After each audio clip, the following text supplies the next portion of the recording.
Right, hey guys, how are we doing? Back with another video from Annie News. I have literally just caught up with the first half of DanMachi Season 4. Loved it. What an epic bloody cliffhanger ending as well. And it's coming back this week or next week? Very soon. But yeah, I thought I'd check out how strong is level 4 Belle Cranel. Seems pretty damn strong at the end of the first half. Didn't quite manage to kill that Juggernaut thing, but put up a good fight after he got his little Zenkai boosty moment under the water with the mermaid girl, but yeah.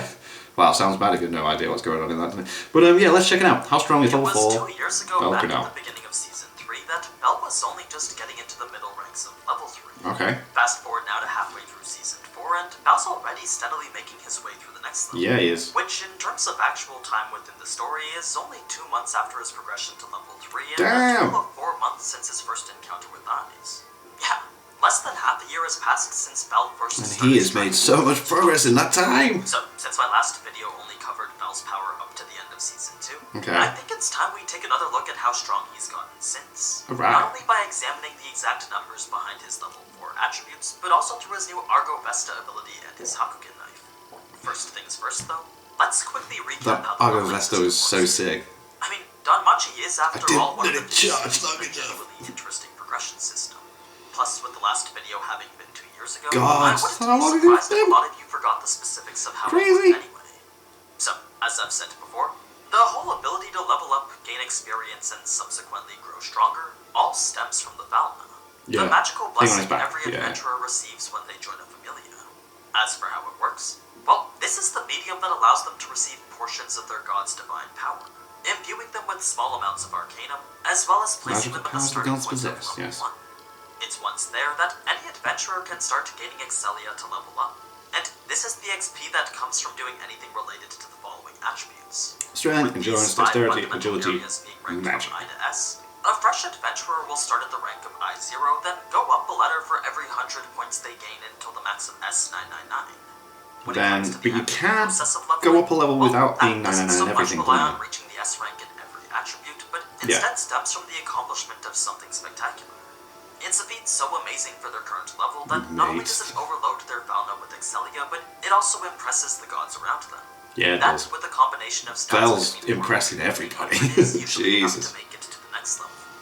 Now, it's when an adventurer levels up that 2 very important things happen. The first is the gain of a massive stat boost, and the second is the reset of all their stats Yeah, back to 0, yeah. Of course, their level 1 stats are kept as a hidden baseline, but their fauna is wiped to start keeping track of their level 2 stats now. If you want to calculate overall power, though, then all you need to do is just add the previous level stats with the current level. Okay. It's a system that It's does easy get a enough. little bit complicated, but the general idea is that the higher number is always better. Yeah. Unless you're Belle, a level 3 will always be stronger than a level 2, and a person with 800 agility will always be faster than someone with 400. Mm-hmm. It's a concept that'll Well, make more assuming the same sense level, once yeah, we yeah. look at Belle's progression. It was prior to Hestia's capture that a group update was done to show her familia's progression. A useful scene that highlighted just how fast Belle grew in comparison to everyone else. So, whereas Belle increased by 50 in pretty much everything, everyone else only went up by single digits. Oh, It was a curious come on, feat that guys. didn't make sense to anyone. I mean, sure, he did kill more monsters than the rest of them, but that Those definitely kicked out, was it? such a That massive really, disparity really damn in fast growth. creatures. That being the case, Hestia had no choice With how he but to faced tell that head everyone on. about his skill. His Realis Freeze, which, as I mentioned last time, is the core reason why Belle can overload his stats into the SS and SSS ranks. I'm not going to go in-depth into it again, but the idea is that so long as Belle has a strong desire to grow, his stats will go up at an increased rate proportional to that desire. That goal doesn't necessarily have to be that desire to catch up to Eyes, but for a large majority of the story, it is what he's pushing towards. Yeah. Now, fast forward to Belle's secret mission to the 20th floor, and it's after he meets the Xenos that his stats are this. Oh, so we're covering the Xenos as well, of course, cool, love that. I hope they come back. I really do. 2 days later, and Belle would have just fought Dix along with pretty much every other adventurer. So, the stats we see here are from that all the way up to Weene's resurrection. It's nothing too out of the ordinary, but his agility did seem to get a larger I boost remember laughing at due the to all name. the running around he was doing.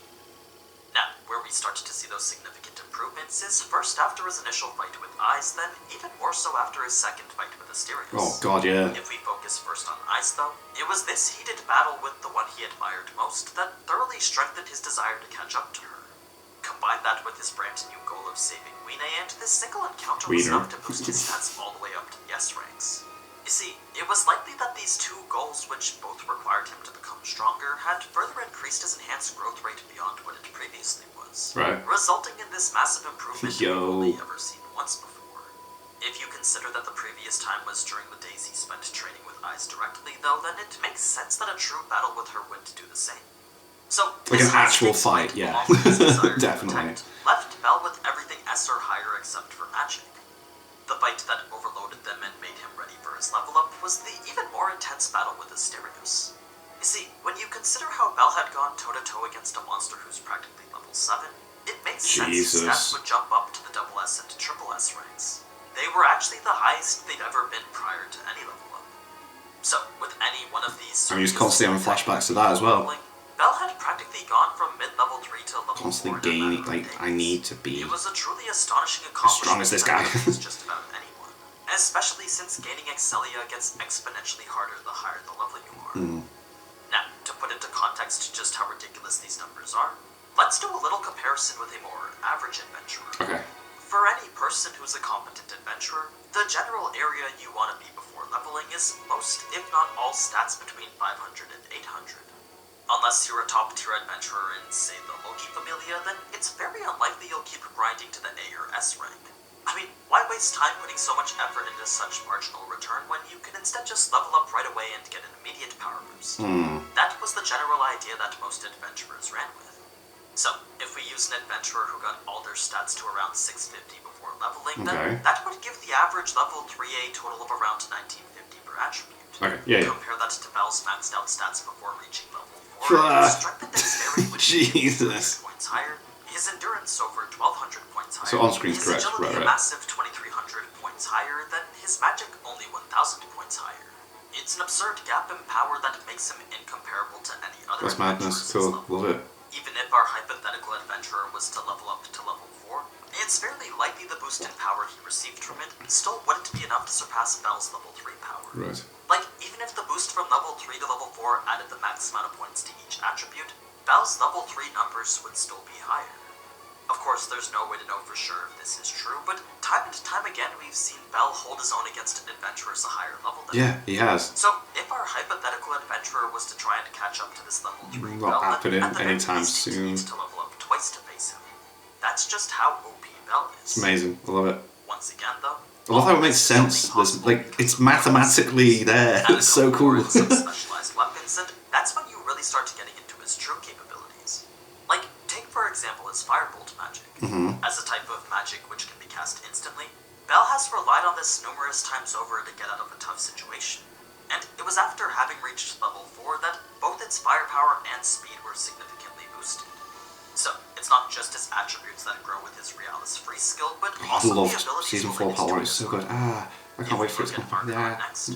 Previously, this was a skill that could charge up to 3 minutes while stationary, but ever since last season that wasn't so much the case anymore. Okay. It was after his progression to level 4 that not only could Bell be moving while charging it, but he could also hold the charge for a total of 4 minutes. Amazing. The end of which leads to an even bigger burst of energy than before. We only destroyed the nest. Yeah. That, though, are the results of some tests that Bell had been applying to it. Specifically a brand new attribute he refers to as convergence. You see, the key thing that Bell had come to realize was that the power raised by this charge increased wherever the particles of light gathered. So, let's say he was to apply it to his legs, then the energy produced would make him move faster. Okay. If he was to apply it to his fist, then the resulting punch would be significantly stronger. Basically, He anything applies from it his to weapons the to his magic knife. can be enhanced through convergence and made stronger by it. The caveat with a skill like this, though, is that only one charge can be made at a time, and the charge will zero out if Bell is attacked or distracted. All the energy will immediately dissipate, and that collection of physical and mental strength would disappear as well. Kind of like how mages can't cast when their chants are interrupted. If he does manage to remain safe the entire time, though, then Bell can actually perform concurrent charges. A new implementation that lets him apply Argonaut continuously. It may not be for a full charge of 4 minutes, but even a short charge of a couple of seconds can make a big Gonna do difference something, in yeah. terms of power. So that, along with his ability to move while charging, are significant buffs that make this OP skill even more versatile. Hell yeah. Oh yeah, everyone was like, Now, whoa, the he place just this annihilated that naturally net. culminated is through the ultimate attack he had unveiled just last season. A dual charge of Magic and Argonaut, both focused into the Hestia Knife at the Yo, exact so same time. sick. Because the Hestia Knife is capable of conducting magic, that made it the perfect medium to withstand such copious amounts of energy, resulting in a brand new move. Yeah, it's like he purposely knew it was going to reflect like Fireball and then just like went for it. Firebolt exploded into the blade, followed quickly by a layer of Argonaut to keep it encased in there. With the particles of Looks so used in the good. fire to make it stronger, It's the sick. steadily increasing heat would begin to expand the Hestia Knife, redefining its very shape to the length of a dagger and the width of a sword. Then, the longer Bell continues to charge it, not only does the blade rise in temperature in proportion to that charge, but the crimson light emitting from it becomes brighter as well. Yeah, he said he didn't charge it long enough to beat it. Energy ready to decimate everything in its path. A force-based combat technique he It devised. looks amazing, look at all that. Oh. If someone was told to compare it to something, then the closest spectacle would be that of the eternal divine flame. That was pretty much what Bell was channeling here. Now, I'm not exactly sure how strong a full charge of this ultimate attack is, but considering a 9-second charge was enough to obliterate the right arm of the Juggernaut, I'd say a full one would be powerful enough to beat just about anyone. Yeah. Remember though, any sort of interruption would render it useless. So, the one thing Bell has to look out for when using it is a rather large opening in which his defenselessness couldn't be exploited. Like, I'm sure a full charge combined with his new Oxslayer skill might be able to shift the tides against Asterius. The real question in a fight like that, though, is would he ever really be able to use it? Yeah. Would there ever be an opening in which Bell could charge for 4 minutes without Asterius? Yeah, he's not going to let him do that. Question to which I would answer, probably not. Yeah. Now, if you're wondering what this Oxslayer is, well, that's actually Bell's new Slayer-type skill. A new passive that makes all his abilities exponentially more powerful when fighting against Minotaurs. The actual parameters are a little bit vague, but the general assumption is that Bell would be able to use abilities far beyond his level when fighting Minotaurs. It's something he manifested from his instinct, potential, and determination to fight Asterius. A mortal struggle with his toughest adversary. Another ability Bell had gained after his recent level up was a new developmental one called Escape. So, alongside luck, which provides what's pretty much divine protection, Bell also now has enhanced speed while making evasive maneuvers. Nice. It is deemed as a bit of a cowardly thing to possess, but considering all the running away that Bell's been doing since level 1, it was really only a matter of time before this manifested. Yeah. Now, the last new thing Bell had added to his arsenal was a replacement knife Welt had crafted for Ushiwakamaru. Remember, this was the blade Bell had lost while fighting Asterius. No. So, Welt, seeing that Bell needed a new one, took a rare drop he had found from a unicorn, then crafted it into this new weapon called Hakugen. A light and versatile blade which Bell immediately knew was exponentially superior to his previous one. With a custom grip that perfectly matched his fingers, Bell could handle this blade as if it was an extension of himself. It was the perfect item. He killed those so good. The last one where he just stabs it in the head as it's getting closer to him was so sick. This knife so particularly rare, though, is the healing property that comes from the material it's made out of. You see, because a unicorn horn was used as the foundation, that meant it could also be used to dispel things like poison, making this a weapon worth upwards of the millions. Wow. So, with a brand new blade and several new abilities, Bell is well on his way to surpassing pretty much every adventurer. He may not be at the level of Aiz or Otar yet, but he certainly doesn't need to get there to hold his own against them. Since no adventurer can overload their stats like how Bell does, a level 4 Bell is definitely already on par with the level 5 or level 6. Yeah. That's an approximate idea of how strong he is. That makes sense. Now, before I go, if you're a fan of these videos and DanMachi in general, then don't forget to subscribe so you get notifications for them. Hell yeah. I'll be posting new ones every week starting next week. Alright.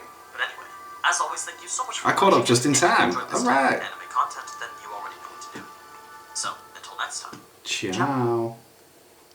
Awesome. Bell is so freaking OP. And I love that you can like mathematically show how strong he is and how the power system works and how his stats compare to everyone and how it makes sense.